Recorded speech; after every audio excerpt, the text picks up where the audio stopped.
Pero kung bago ka pa lang sa aking channel, paki-like, share, and click the subscribe button and the notification bell para lagi kayong updated sa mga parating ko pang uploads.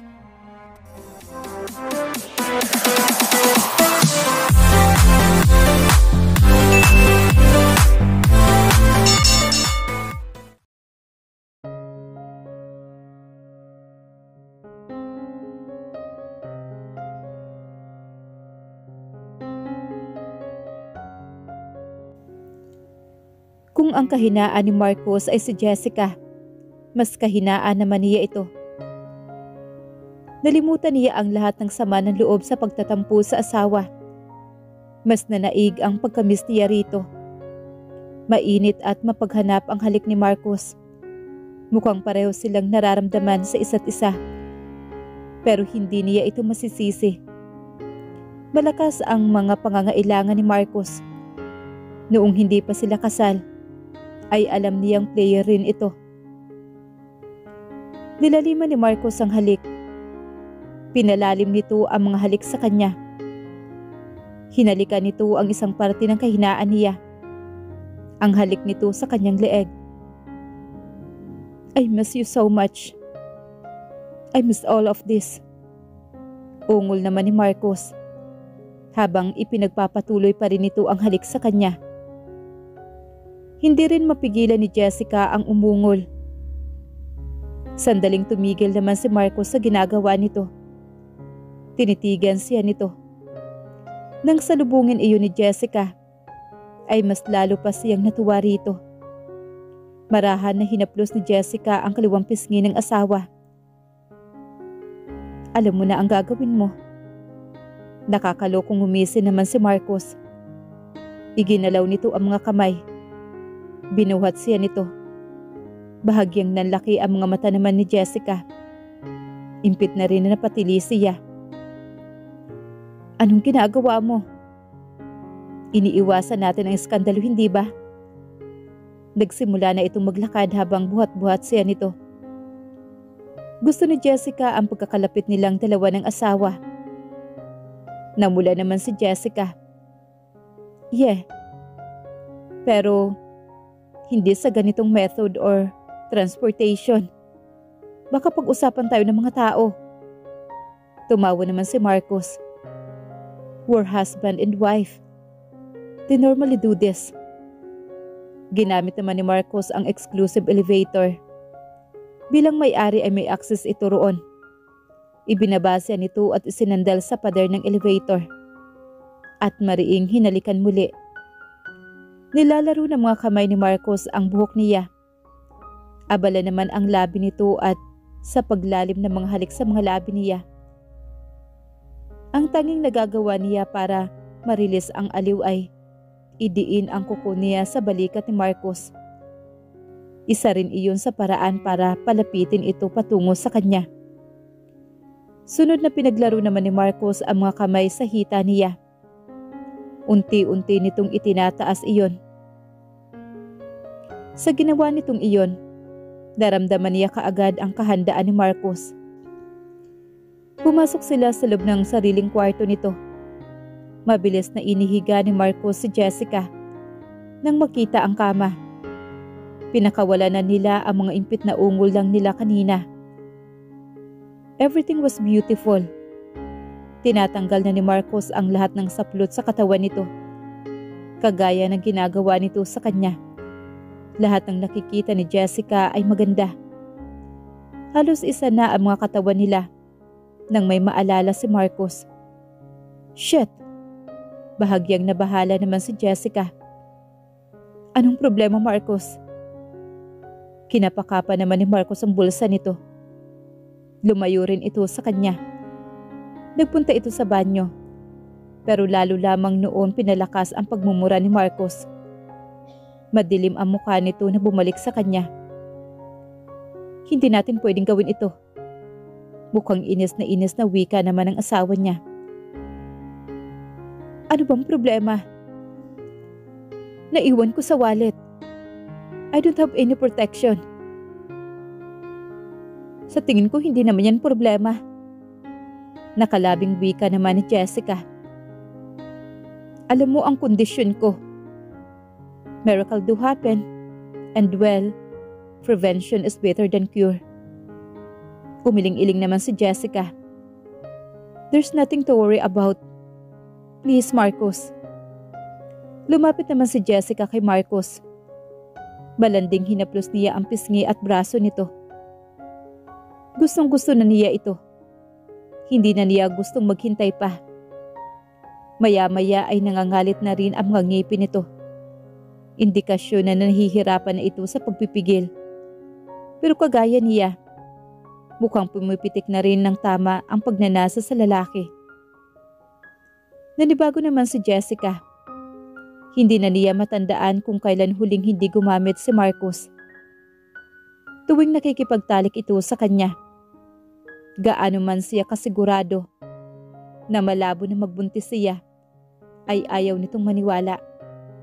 Palaging sinasabi nito na maigi na raw na sigurado. Mahirap nga naman ang mangyari. Palaging iniisip ni Jessica na para rin iyon sa proteksyon niya. Hindi siya pwedeng magbuntis. Siguro nga ay masyado silang pinasasabik ng 1 linggo na hindi ginagawa iyon. Isang faktor rin siguro ang hindi pagsusuot ni Marcos ng proteksyon. Ramdam na ramdam niya ang kasalanan nito. Napasigaw pa rin siya nang maramdaman niya ang pagsabog nito sa loob niya. Jessica, my beautiful wife. Wika naman ni Marcos pagkatapos. Umalis na ito sa itaas niya. Humiga ito sa kanyang tabi at niyakap siya nito na mahigpit. It was fantastic. Puri naman ni Jessica sa ginawa nila. I know, bulong naman ito sa kanya. Let's do it again. Tumingala naman si Jessica at tila batang nakikiusap sa asawa. Natawa naman si Marco sa sinabi niya. Sige, pero sa isang kondisyon. Ano yun? Magbati na tayo ha? Bahagyang natigilan naman si Jessica. Marcos, dito ba natin yung pagtatalunan? Hinalikan naman ni Marcos si Jessica. I am happy with you, Jessica. Let's just be contented with each other. My life is already complete. With you on my side. Ipinapangako ko rin na kaya kong maramdaman ang lahat ng mga ito sa panghabang buhay. Tinitigan ni Jessica si Marcos. Mukhang seryosong-seryoso ang asawa niya. Masaya naman si Jessica sa relasyon nila. Kontento rin siya kapag kasama niya ito. Pero ang sabihin na kumpleto, hindi niya masabi. Magiging masaya ba talaga siya na sila lamang dalawa? Malaki ang pag-alinlangan ni Jessica. Pero siguro nga, unfair ang buhay. Hindi lahat ng gusto niya ay makukuha niya. Siguro nga ay tama na rin naman si Marcos. Kailangan niya maging kontento na ito lamang ang nasa tabi niya. Makalipas ang mahigit 2 buwan. Masama ang pakiramdam ni Jessica. Ika-3 tulog na niya iyon ngayong araw. Pero hindi pa rin noon naiibsan ang sama ng kanyang katawan. 4:30 na ng hapon. Kung ipagpapatuloy niya pa ang pagpapahinga, wala na naman siyang magagawa. Wala naman siyang pasok ngayong araw. Ganoon pa man, kailangan niyang harapin ang responsibilidad niya bilang may bahay. Darating ngayong gabi ang matalik na kaibigan ni Marcos na si Sian. Mahigit 1 taong na natili ito sa Amerika. Kaya naman na-miss nito si Marcos. Niyaya nito ang lalaki na sa bahay muna nila magpalipas ng gabi bago umuwi sa bahay ng pamilya nito sa Batangas. Kailangan paghandaanan ni Jessica ang pagdating ng lalaki. Sian is a big man. Isa pa, special request nito na ipaghanda niya ito. Gusto raw nito ang luto niyang adobo at kaldereta. Kapag nasa Pilipinas kasi ito, ay madalas sila nitong tinadalaw. Hindi rin minsan na natulog ito sa bahay nila. Parang kapatid na kung ituring nito si Marcos. Nag-ayos si Jessica ng sarili. Wala naman siyang lagnat. Sadya lang nag-iinarte ang katawan niya. Mabigat iyon at tila walang gana na gumawa. Okay na po kayo, ma'am? Uwi ka naman ni Manang Perla. Isa sa 4 na kasambahay nila sa bahay. Ito ang naabutan niya sa kusina. Hinahanda at inaayos nito ang mga sahog para sa lulutuin na binili niya kanina sa palengke. Alam ni Manang Perla ang lagay niya. Kanina pa kasing umaga habang namamalengke sila ay nagrereklamo siya na masama ang kanyang pakiramdam. Ito rin ang nagpilit na magpahinga siya. Napahawak naman si Jessica sa ulo. Hindi pa nga po pero kakayanin ko. 6:00 daw ang baba ng eroplano ni Sian. 7:00 malamang ay nandito na iyon sa bahay. Kung gusto niyo po o ako na lang po ang magluluto, ma'am. Sigurado naman po na maiintindihan ni Sir Sian kung hindi niyo po iyon magagawa. Umiling-iling naman si Jessica. Okay lang naman. Hindi na rin naman ako pwedeng matulog. Baka manakit pa ang ulo ko. Pinabayaan na siya ni Manang Perla. Si Jessica sa gusto nito. Tinulungan na lamang siya nito sa paggagayat ng mga gulay at karne. Bahagyang nawala na rin naman ang sama ng pakiramdam ni Jessica. Nag-i-enjoy siya sa pagluluto. Ilang minuto bago dumating si Marcos at Sian ay handa na ang lahat ng pagkain. Masayang binati ni Jessica ang dalawa.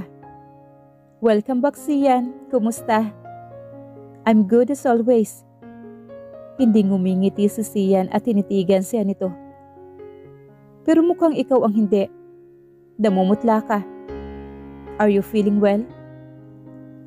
Hindi kanina, pero maayos na ang pakiramdam ko ngayon. Nawala na ang bigat ng katawan ni Jessica, kaya hindi niya naisip na namumutla pala siya. Hindi na siya nakapag-ayos ng sarili at tiningnan ang hitsura sa salamin sa sobrang pagiging abala. Are you sure? Pag-alala naman na nasa tinig ni Marcos. Tumango naman siya rito. Naipagluto ko na nga pala kayo. Ngumiti naman si Sian. Baka nag-iba na lang ang tingin ko. Masyado ko lang naiisip ang pinag-uusapan namin ni Marcos kanina. Itinas naman ni Jessica ang isang kilay. Ano naman yun? Na hindi pa rin ako makapaniwala na hanggang ngayon ay kayo pa rin ng best friend ko na ito. Tinapik naman ni Sian ang balikat ni Marcos. Don't get me wrong ha. Pero alam naman natin kasi na player ito si Marcos. May pagkamainitin rin ang ulo. At minsan, at maraming issue ito sa buhay. Paano mo nagawang pagtiyaga ng lalaking to? Inakbayan naman siya ni Marcos. Well, matino na ako ngayon. Thanks to this beauty. Binigyan pa ng halik na Marcos sa pisngi si Jessica. Tumawa naman si Jessica. You just haven't found your match, Sian. Kagaya ni Marcos, dati ay player din itong si Sian. Ang kwento nga sa kanya ni Marcos ay mas malala pang araw ito ngayon. Kung dati ay flavor of the month raw ang habit ni Sian, ngayon naman ay nagiging flavor of the week na raw iyon. But there is no one to be blamed. Guwapo naman kasi talaga itong si Sian. Nagipit balikat lang naman si Sian. Nagsimula na silang kumain. Kagaya ng dati ay puring-puri ni Sian ang luto niya. Tuluyan ang nawala talaga ang sama ng pakiramdam ni Jessica. Naging masaya siya sa company ng dalawa. Sian was natural charmer. Ang dami nitong ikinukwento at jokes. Naaaliw talaga si Jessica. Pero alam niya na kailangan rin niyang bigyan ng oras ang magkaibigan. Nang makatapos kumain ay nagpunta ang dalawa sa wine bar. Ugali na ng dalawa na mag-inuman kapag magkasama. Pinabayaan ni Jessica ang magkaibigan. Tumulong siya sa paglilinis ng pinagkainan at paglilinis ng bahay. Nang matapos ay nagbasa siya ng libro. Masyadong mahaba ang ipinapahinga niya kanina, kaya alam niya na hindi siya makakatulog kaagad. Nilibang niya muna ang sarili. Malalim na ang gabi pero ganoon pa rin ang ginagawa ni Jessica. Naboboard na nga siya. Hindi naman siya dalawin ng antok. Kasalanan iyon ng ilang beses na pagtulog niya noong umaga. Isa rin siguro sa dahilan ni Marcos. Hirap siya makatulog sa gabi kapag wala ang asawa sa kanyang tabi. Sinubukan naman ni Jessica na silipin ang dalawang magkaibigan. Kailangan rin siguro niyang asikasuhin ang mga ito. Magdadala siya ng makakain pa ng dalawa. 11:00 na pero ang lalakas pa rin ng enerhiya ng mga ito. Nakapagtataka para kay Sia na dapat ay may jet lag pa ito sa biyahe. Pero siguro ay malutong ang tawa at halos magsigawan ang dalawa sa saya. Kaya naman, kahit nasa malayo si Jessica, rinig niya ang usapan ng mga ito. Pero seryoso ang usapan pare. Kumusta nga naman kayo ni Jessica? Dumating sa ganong usapan ang dalawa habang nakikinig si Jessica sa malayo. Mali ang ginagawa ni Jessica. Nakikinig siya sa usapan ng dalawa. Hindi kasi siya nakikita ng dalawa. Ang akala ng mga ito ay nasa kwarto na siya. Pero hindi rin nagawa ni Jessica ang paglapit sa dalawa. Sa halip mas ginusto niyang makinig sa malayo. Siya kasi ang usapan at may malaking bahagi ng isip na nagsasabi kung lalapit siya ay mapuputol ang usapan ng dalawa. Gusto niyang marinig ang opinyon ng mga ito na hindi alam na nakikinig siya. We're good. Nakita mo naman hindi ba? We're still happy together. Mabilis na sagot naman ni Marcos. Tama naman ang sinabi ni Marcos. Nagkasundo na rin naman sila ng asawa pagkatapos ng pagkakatampuhan nila. Nakumbinsin na rin siya nito na huwag ipilit ang kanyang gusto. Everything's well in the relationship. Bumabalik na sila sa dati. Yeah, pero nahihirapan pa rin ako na paniwalaan. Natawa naman si Marcos. We're back to square one? Mukhang gusto mo yata akong demonyohin ngayon ah. No, it's just that mas babaero ka kaysa sa akin dati. Anong mayroon kay Jessica? Are you really in love with her? She's beautiful. Sa halip ay sagot naman ni Marcos. I know. I have 2 eyes to judge. Well, nakajakpat ka rin naman talaga sa asawa mo. Maganda, matagumpay sa buhay, at masarap magluto. Pero bukod roon, ano pa ang nagustuhan mo sa kanya? She's a good wife. Inaalagaan niya akong mabuti. I'm happy with her. Bakit mo ba gustong-gustong tanungin ang tungkol sa amin ni Jessica? I just wondering what is love. I have this girl in America and I think I fall in love with her. Tumango-tango naman si Marcos. Pero walang kahit na anong ngiti sa mukha nito sa ipinagtapat ng kaibigan. Napaisip tuloy si Jessica. Hindi ba gusto ni Marcos na nagagaya rito ang kaibigan? Sumagot naman si Marcos. Hindi ako ang tamang tao para pagtanungan mo niyan. Love has nothing to do with me and Jessica. Parang bomba sa pandinig ni Jessica ang narinig mula sa asawa. Anong sinasabi ni Marcos? Hindi na niya ito inusisa tungkol sa hindi nito pagsasabi ng mga salitang mahal kita sa kanya. Iyon ay dahil sa nararamdaman naman niya iyon. O siguro ay dahil nahihiya rin lang ito na magsabi sa kanya. Cheesy nga naman kung ang mga taong nagsasabi ng I love you. Hindi ganoon ka-romantic ang asawa niya. Naiisip niya na siguro ay dahil sa imahe nito. He's a macho man. Pero ang isipin na walang pagmamahal talaga, iba na yata iyon. What do you mean? Uminom naman ng alak si Marcos. I don't do love, Sian. I do care for Jessica. I'm happy with her. But it doesn't mean that I love her. Hindi ko pa rin maintindihan. You do have other girls in your life? No. Siya lang ang babae sa buhay ko. Sinabi ko na sa'yo na pinapahalagahan ko siya. Hindi ko siya magagawang saktan. Isa pa, wala na rin naman ibang babae na nakakapagpaakit sa akin simula nang makilala ko siya. Then, what you feel for her? I care for her. She's unique. Alam ko sa puso ko na siya na ang babaeng para sa akin. Pero hindi ko iyong gustong i-associate sa salitang pag-ibig. Napanganga naman si Sian. Kahit si Jessica ay ganoon rin ang naging reaksyon niya. Naguguluhan talaga ako. Love is powerful, you know. Iyon rin ang dapat na dahilan para pakasalan ng isang tao. Pero kakaiba ang sayo. Ngumisi naman si Sian. Gusto mo bang malaman kung ano ang pinakamalaking dahilan kung bakit pinakasalan ko siya? Ano? Hindi niya maibibigay sa akin ang isang bagay na halos lahat ng mag-asawa ay gustong magkaroon. Hindi niya ako mabibigyan ng anak. Nanlaki naman ang mga mata ni Jessica sa narinig. Masyado na siyang maraming pasabog na nalaman. Sumama ang kanyang pakiramdam. Tama ba na iyon ang dahilan ni Marcos? At iyon pa ang pinakamalaking dahilan nito?